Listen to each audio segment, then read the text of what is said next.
As I sat sadly by her side at the window through the glass, she stroked a kitten in her lap and we watched the world as it fell past. Softly she spoke these words to me with brand new eyes open wide.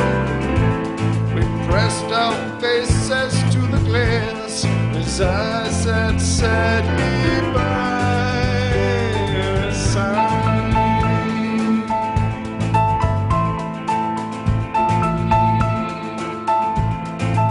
She said, Father, mother, sister, brother, uncle, aunt, and nephew, niece, soldier, sailor, physician, laborer, actor, scientist, mechanic, priest, earth and moon and sun and stars and planets and comets with tails blazing, all of them forever falling, falling lovely and amazing.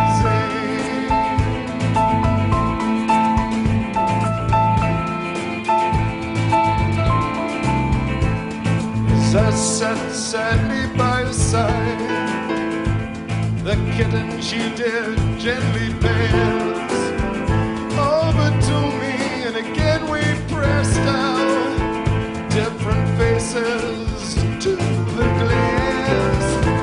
That may be very well, I said, but watch the one falling in the street. I'll see him gesture to his neighbors and see him trample beneath their feet.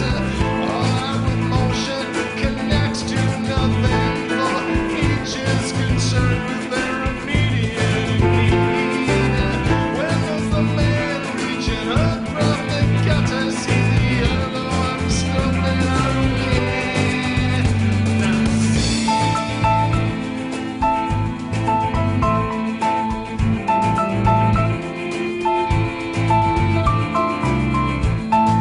Then she drew the curtain down and said, oh, when will you ever learn? Well, that what happens there beyond the glasses, simply none of your concern. God has given you but one heart, you are not a home for the hearts of your brothers. And God don't care about your benevolence anymore than he cares for the lack of it in others.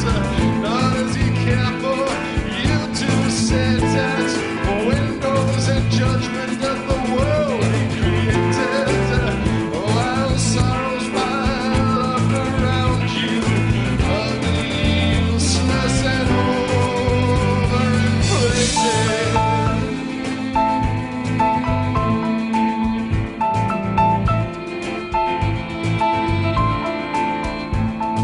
Then she drew the curtain down, great tears leaping from her eyes.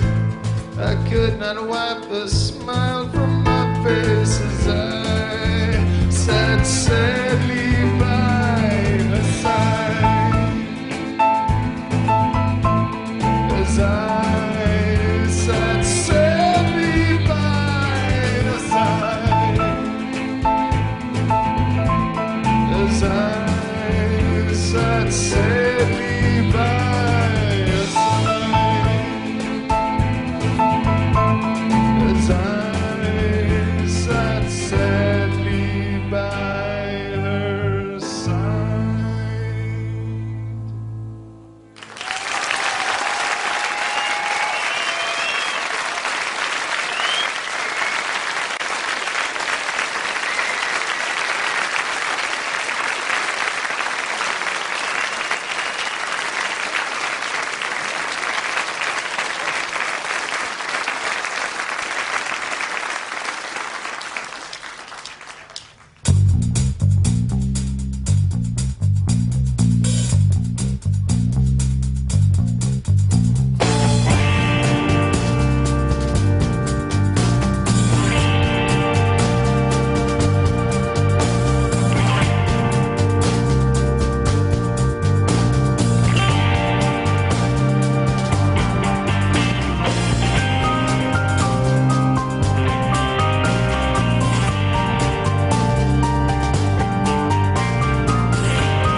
things right, and I stacked my accomplishments beside her. Yet I seem so obsolete and small. Well, I found God and all his devils inside her. In my bed she cast the blizzard out. A hot sun blazed upon her head. Was so completely filled with lies she was. Her shadow framed and a hairy man. Our love lines grew a hopelessly tangled. The bells and the jammer went jingle.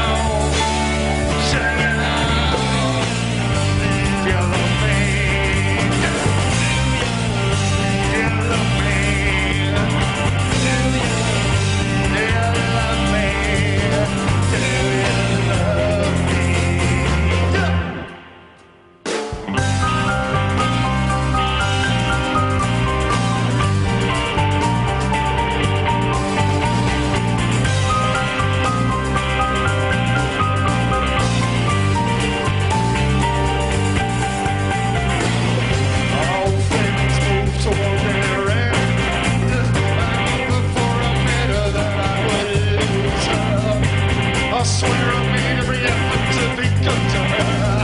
Well, I made every effort not to abuse her. Crazy bracelets on her wrists and her ankles. The bells and the devil went jingle, jingle, jingle, jingle, jingle, jingle, jingle, jingle. And do you love me, you love me?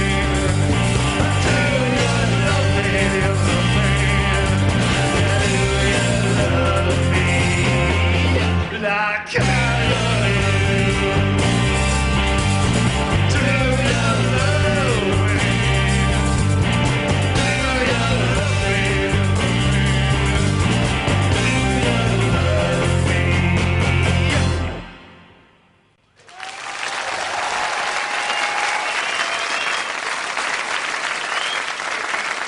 I mean, you can believe in God and not have to go to church, which is what I do. I've never found anything. I've tried, actually, to find some sort of systemizing of my beliefs by going to church and looking at different religions, but I never found a place for it, really. And I think because they aren't the kind of concrete things, and my spiritual beliefs seem to be very fluid and change and all the time, really. And so, I have them, and they're very difficult for me to define, and I don't usually try and do that. But they're important.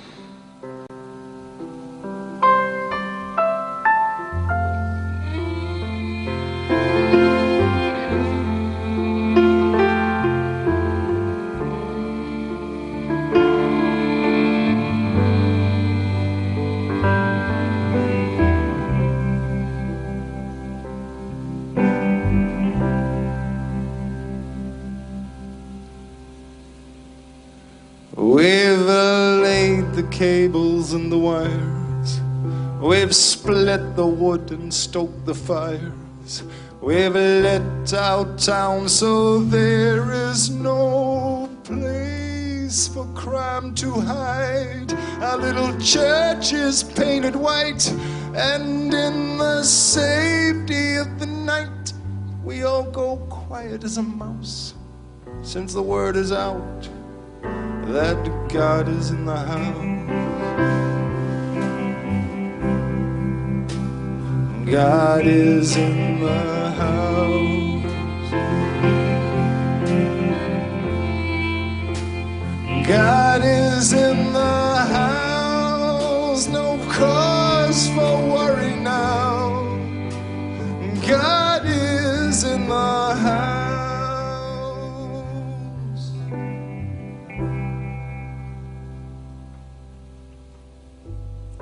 Moral sneaks in the White House, computer geeks in the schoolhouse, drug freaks in the crack house. We don't have that stuff here. We got a tiny horse. Yeah, but we need them, of course, for the kittens in the trees. And at night we're on our knees, as quiet as a mouse, for God is in the house. God is in the house.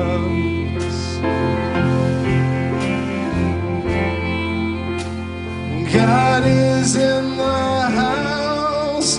No cause for worry now.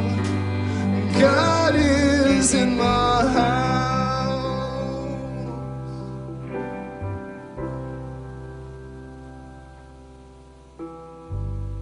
Homos roaming the streets in packs, queer bashers with tire jacks, lesbian counterattacks. That stuff is for the big cities. Our town is very pretty. We have a pretty little square. We have a woman for a mayor. Our policy is firm but fair. Now that a God is in the house. God is in the house. God is in the house. Any day now he'll come out. God is in the house.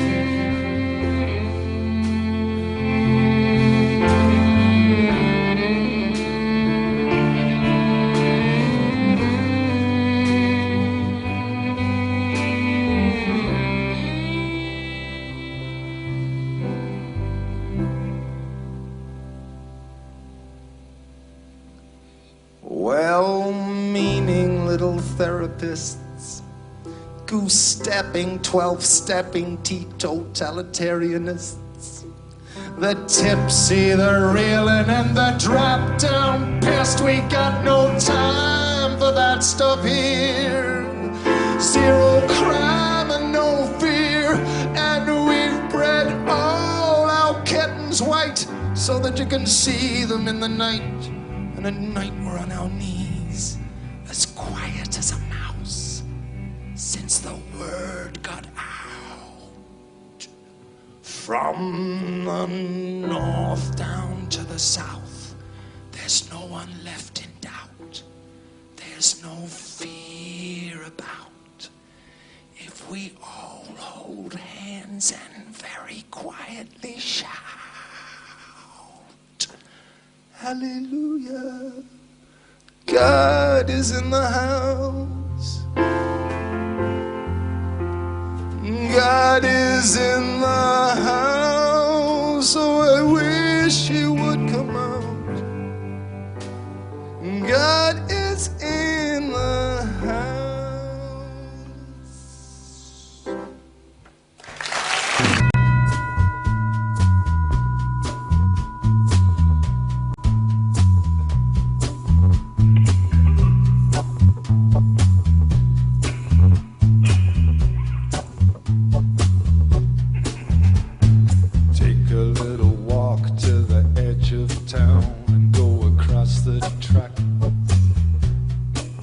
Where the viaduct looms like a bird of doom as it shifts and cracks.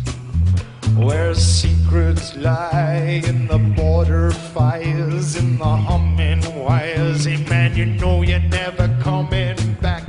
Past the bridge and the gully and the river and the stacks.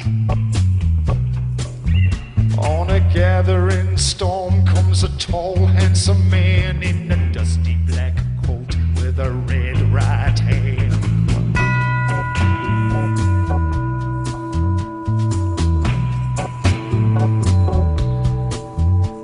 He'll wrap you up in his arms, tell you that you've been a good boy. He'll reckon rekindle all those dreams it took you a lifetime to destroy. Well, he'll reach deep into the hole, heal your shrinking souls. Hey, but don't you worry, buddy, he ain't coming back. He's a ghost, he's a god, he's a man, he's a guru. Well, they're whispering his name through this disappearing land, but hidden in his coat is a red right hand.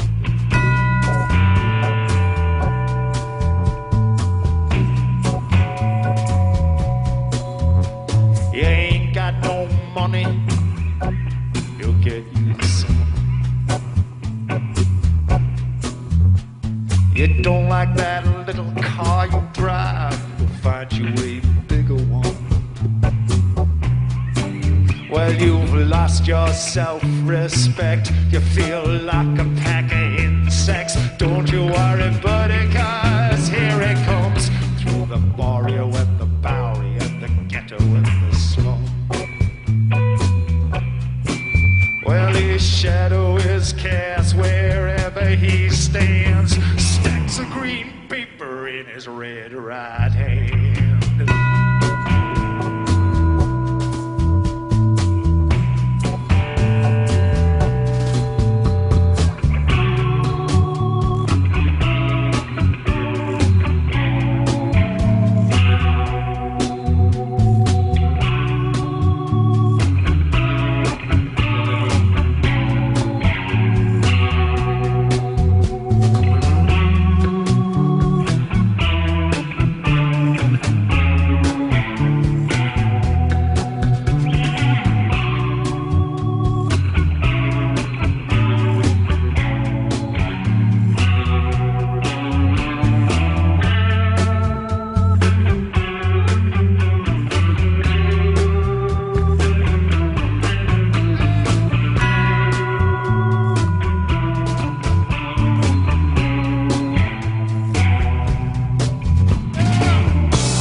You'll see him in your nightmare, you'll meet him in your dreams. He'll appear out of nowhere, but he ain't what he seems. You'll see him in your head on the TV screen. Hey buddy, I'm warning you to turn it off. He's a ghost, he's a god, he's a man, he's a guru. You want a microscopic cog in his catastrophic plan, designed and directed by his red right hand.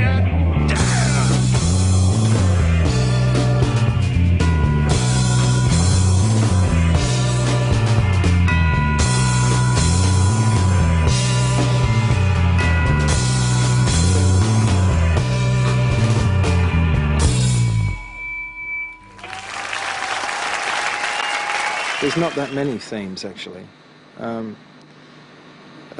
I guess musicians just, there's only about 3, you know, kind of love, death and God, as far as I'm concerned, and you just kind of dress them up in different ways. What I do like about the song itself is that which I think is different from other forms of art, is that a whole lot of things go on at exactly the same time. You've got kind of the music and the words and the way the words are sung and interpreted, the melodies, all of this sort of stuff, and they can kind of, there's all this sort of emotional information that can kind of collide at the one time and say different sorts of things.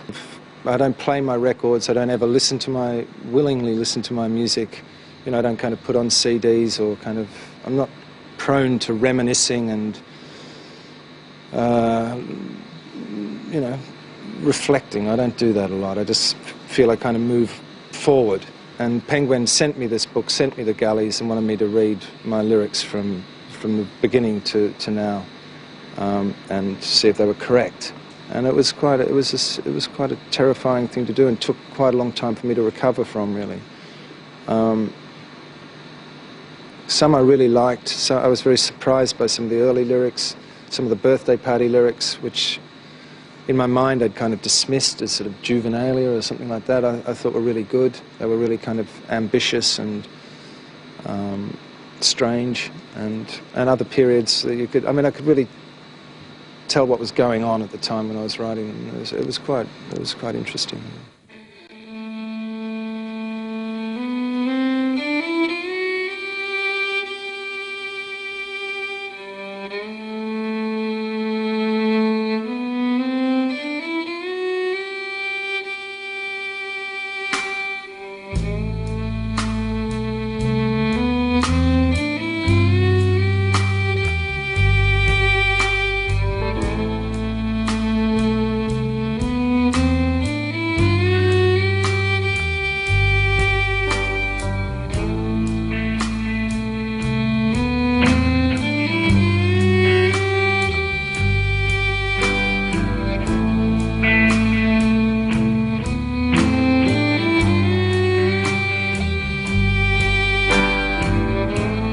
First day of May I took to the road, staring out the window most of the morning. I watched the rain claw at the glass, and a vicious wind blew hard and fast. Should have taken it as a warning, as a warning, as a warning, as a warning. I'd given my nurse the weekend off, my meals were ill-prepared. My typewriter turned to mute as a tomb, and my piano crouched in the corner of my room with all its teeth bare, all its teeth bare, all its teeth bare, all its teeth bare.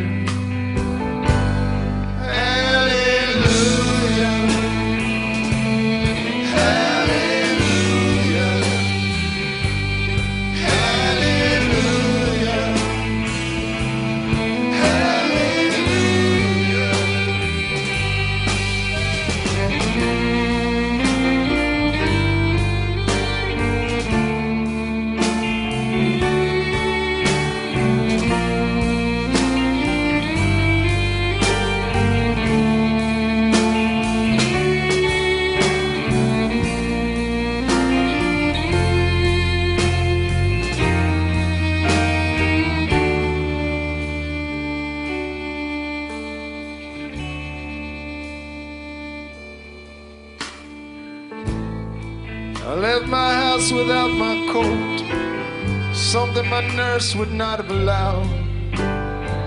I took the small roads out of town, and I passed a cow, and the cow was brown, and my pajamas clung to me like a shroud, like a shroud, like a shroud, like a shroud. There rose before me a little house with all hope and dreams kept within. A woman's voice close to my ear, I said, oh, why don't you come in here? You look soaked to the skin, soaked to the skin. You look soaked to the skin, soaked to the skin. Hallelujah, hallelujah, hallelujah,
turned to the woman, and the woman was young.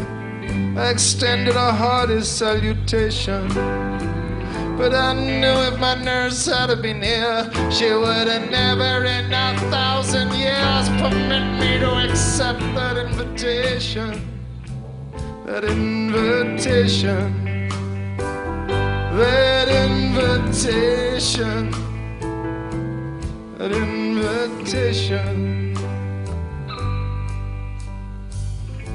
Now you might think it wise to risk it all, throw caution to the reckless wind. But with her hot cocoa and her medication, my nurse had been my one salvation. So I turned back home. I turned back home. I turned back home, singing a song. Hallelujah, hallelujah, hallelujah, hallelujah. Tears are welling in my eyes again. I need 20 big buckets to catch them in, 20 pretty girls to carry them down, and 20 deep holes to bury them in. The tears are welling in my eyes again. I need 20 big buckets to catch them in, 20 pretty girls to carry them down, 20 deep holes to bury them in. Tears are welling in my eyes again. 20 big buckets to catch them in, 20 pretty girls to carry them down, 20 deep holes to bury them in.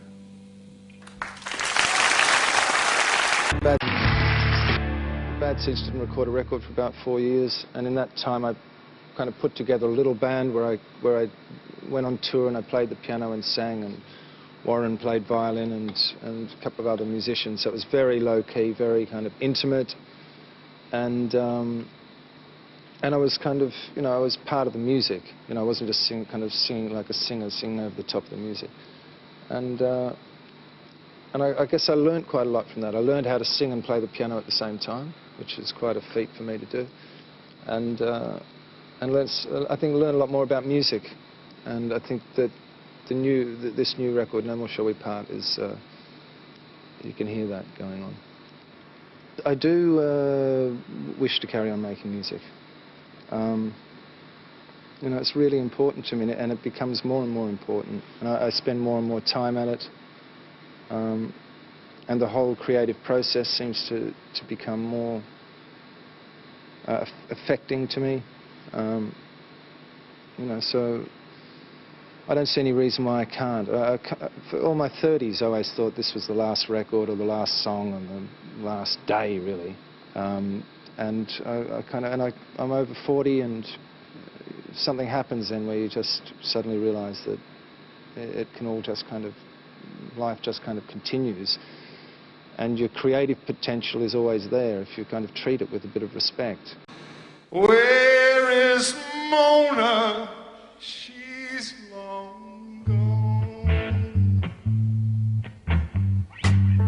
Where is Mary? Taking her along.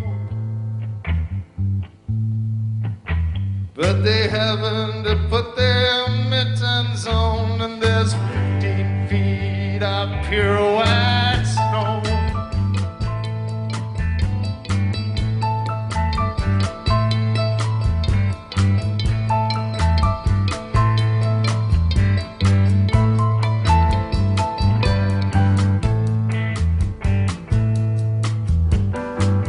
Where is Matthew? Where is Mark? Where is Michael? Now it's getting dark. Where is Joan? They're all out back under 15 feet of pure white snow. Would you please put down that telephone? We're under 15 feet of pure white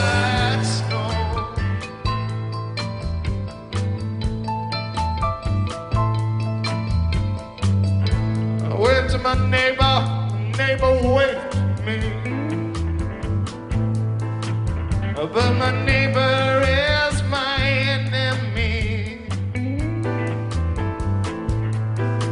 I kept waving my arms till I could not see. Under 50 feet of pure white snow.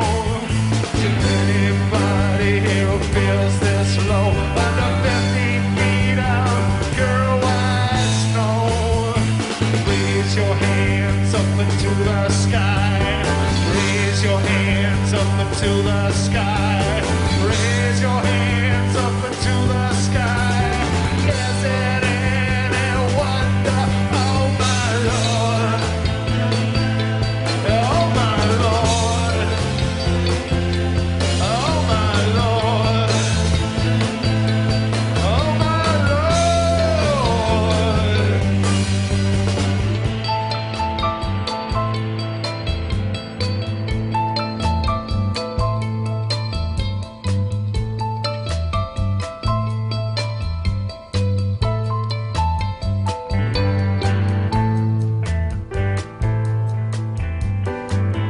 Doctor, doctor, I'm going mad.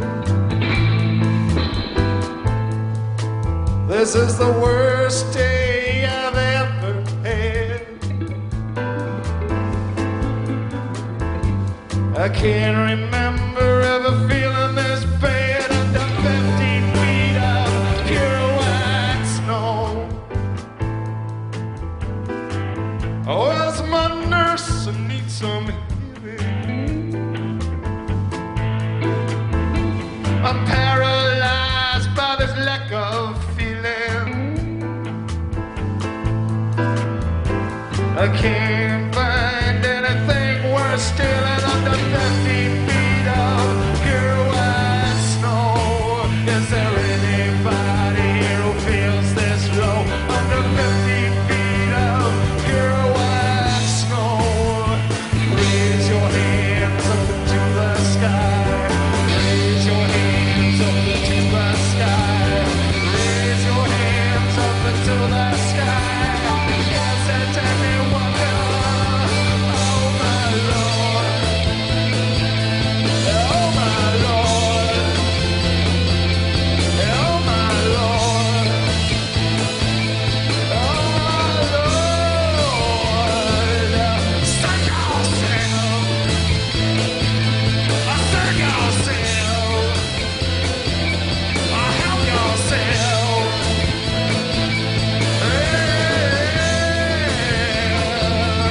Sing yourself. Sing yourself. Sing yourself.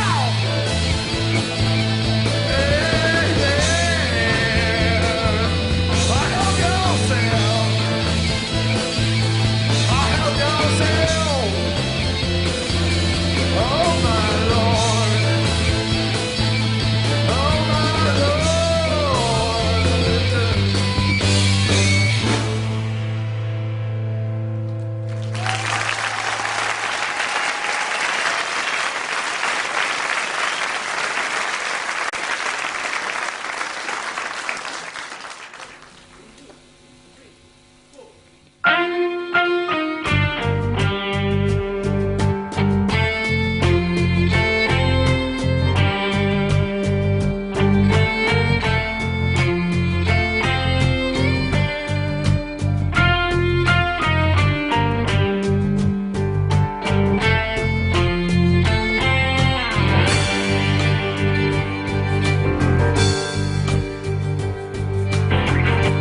The sun go down to the water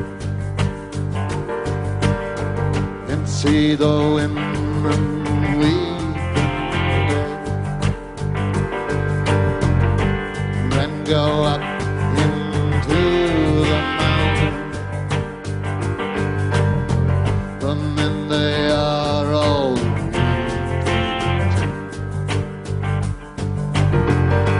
Father, why are all the women weeping? Oh, they are weeping for them. Then why are all the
tell me, are you weeping? Your face, it seems wet to touch. Oh, then I'm so sorry, Father. I never thought I had. Yes, so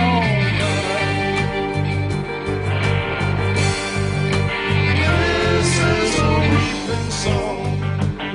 It's a song in which to weep while we rock ourselves to sleep. This is a weeping song, but I won't be weeping long. No, we won't be weeping long. No, we won't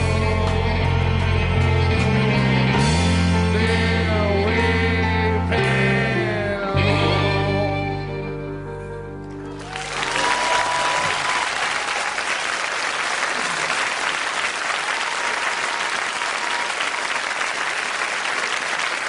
I don't really know a show that we haven't played the Mercy Seat at. But the thing about the Mercy Seat is, and I think that this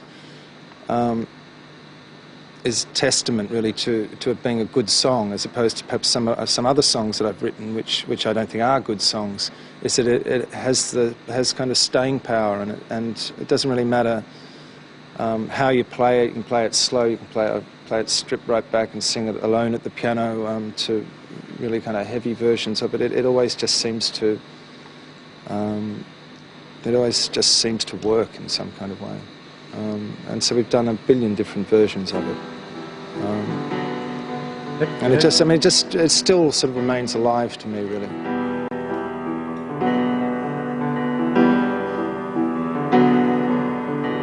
I began to warm and chill to objects and their fields.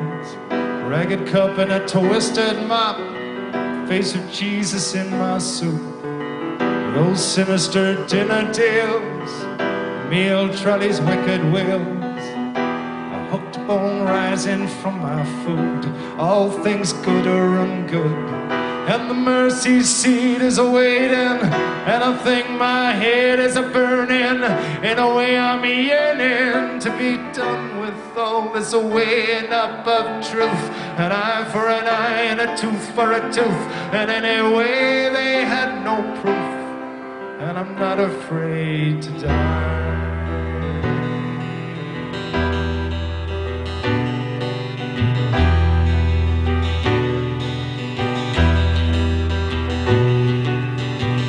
Interpret sign and catalog, a black and two-faced scarlet fog. The walls are bad black bottom kind. They are the sick breath in my hind. They are the sick breath in my hind.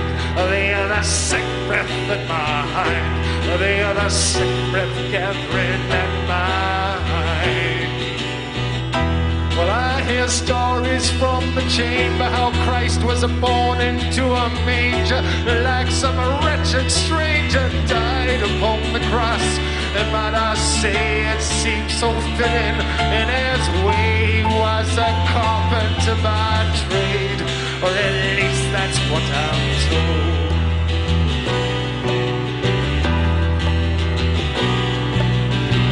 By killing eternal evil across his brother's fist, that filthy fire did nothing to challenge or resist.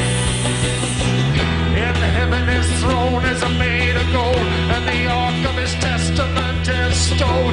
The throne from which I'm told all history does unfold. Down here it's made of wood and wire, and my body is on fire.